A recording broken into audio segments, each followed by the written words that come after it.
wheels to anywhere. Kickstand up and heading somewhere.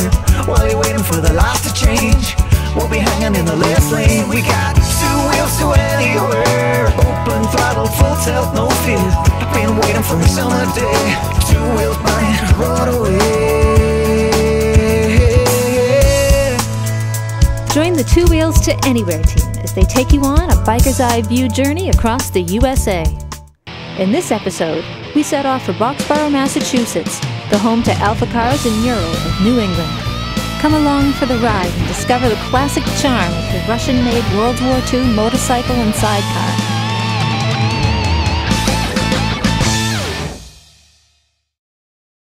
Today, we're in sunny kind of New England, and I want to introduce you to two guys here who are crazy about Ural. So, why don't you introduce yourself to the camera, Peter? Peter, hello. Dmitry Baikovsky. Dimitri. I'm the owner and general manager of Alpha Cars, Ural of New England. Yep. This is Fernando. Nice to meet you, Peter. I'm the general sales manager of Alpha Cars in Ural of New England also. Okay. Now, Ural is a very interesting thing for motorcyclists. As you know, we do a motorcycling TV show. We want to show the States through the eye of a biker.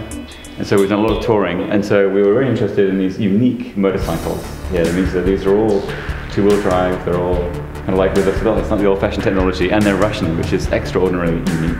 So Dimitri, maybe you want to tell us why you got into it, and maybe tell us a little bit about the bikes. There's one good reason. You can see these motorcycles are extremely capable, and this is just a little thing we play here for people that don't know what they can do. Most people use them here on the roads of New England, and they enjoy them on sunny days like we have today. Okay. These motorcycles are, the history dates back to 1939, right. And it is a copy of the BMW R71 bike. Okay. In fact, in late 30s, it was bolt for bolt, part for part copy of the R71. In fact, throughout the years, of course, the changes that were implemented, those changes were dictated by time and the experience of the rider that was fed back to the factory. And of course, the frame was reinforced, most importantly, in the later bikes, at the bikes that you see here. This is a 2008 Ural Patrol two-wheel drive motorcycle. Let's go have a look at the beast. Bullet holes available at an additional fee. Act now and we'll throw in a pair of fuzzy pink slippers, unless Pete gets to them first. Look at this. Wow, that's a real gas tank. And this is a real gas tank made of the old Russian metal. And then they reversed engineered the bikes and took detail by detail, reproduced all the parts and put them together and presented them to Stalin.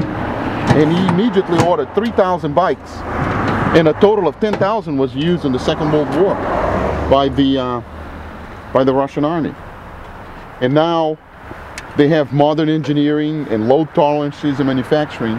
Over 3.5 million bikes have been sold worldwide. There's some parts of Russia and India and South America and other countries where you can only go if you have a two-wheel drive ATV. You're the Ural dealership in New England, and so what is it about them that grabs you? You have to ride this motorcycle. We were thinking of a slogan when we set up Ural of New England, and we thought of how we can characterize this in a few words. That's why we say Ural is for the people that have time to ride. The side wheel, the sidecar wheel, is go anywhere bike on the winter, on off-road, anywhere. So it's an all-year-round bike. How many bikes do you know that you actually get a shovel that comes with the bike in case if you're out in the woods and you can dig yourself out of trouble? You can make a trench on the snow so you can bury yourself on the snow and sleep at night so you keep yourself warm. This is awesome. The rear wheels are driven also by a live shaft made in Germany. You have a good old-fashioned air pump. It has all your tools right here if you want to work on that bike. The wheels and the lug nuts. And then it comes with gloves. Because if you're working with the bikes, you don't want your hands to get dirty. It comes with a couple bars. Okay, you can use that for a tool or as a weapon if needed. And you have your touch-up paints of the different colors. You have your air filter from Russia. Because this bike has different colors, you're going to have 3 bottles of touch-up paint, a pretty side manual with the Sidecar, the manual learning to drive a motorcycle with Sidecar combination in English, which is good. And he's an owner's manual with all the details, and he actually tells you how to take things apart, how to access the fuse, the maintenance of the motorcycle, recommended lubricants. This is amazing. See? This is awesome. This is my first go on a 3-wheel drive, maybe the 2-wheel drive machine. I'm very much looking forward to it. This is the Ural Gear Up. I'd be happy to give you my opinion. Let's see in a bit. If it's a girlfriend, okay, yeah, or someone you don't want to escape, or like a little kid, dog. He's too fat. He's a little too large. There you go ahead. That's great. Well, this is really good. So, okay, here we go. This is incredible. I've never ever gone backwards on a bike. Richie, our cameraman, is taking his life in his hands as we go on 3 wheels round the car park. Richie is really scared. The Ural Gear Up is so easy to ride, even a couple of monkeys can do it, as you can see.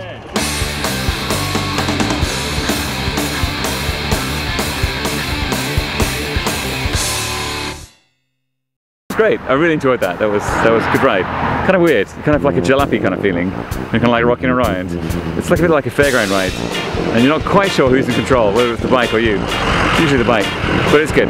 And I'm looking forward to the next ride. Hopefully Richard's going to swap one of his bikes for one, and then we can all have fun. Easy winter. I am quite tempted to buy one. Yeah, that's a really good bike. I mean, that whole thing with the stability, you know, the visibility as well. This big bike. Do you think there's any way I can put a plough on the front? A shot my driveway. A plough is good. Because my driveway is quite long. Yeah, currently I deep. have to shovel it. So you could convince the missus that you could save on the ploughing fees by buying the Ural. By buying the Ural, exactly. I could put sand in the car. And just scoop it out. And use the shovel to scoop the sand out. Isn't it? So this explains a lot, doesn't it? Wouldn't that be a fantastic That's a brilliant idea. It's fantastic. You could actually drill holes in the with a Dremel in the sidecar, and you could let the sand come out. You know, you have very hot summers here in New Hampshire, right, in around Boston. If you plug those holes for the winter, so the summer, when it's baking hot outside, fill it with water, and your passenger can actually have a bath. And with swimming costume, cool down on the way. Fantastic. I mean, I like the idea.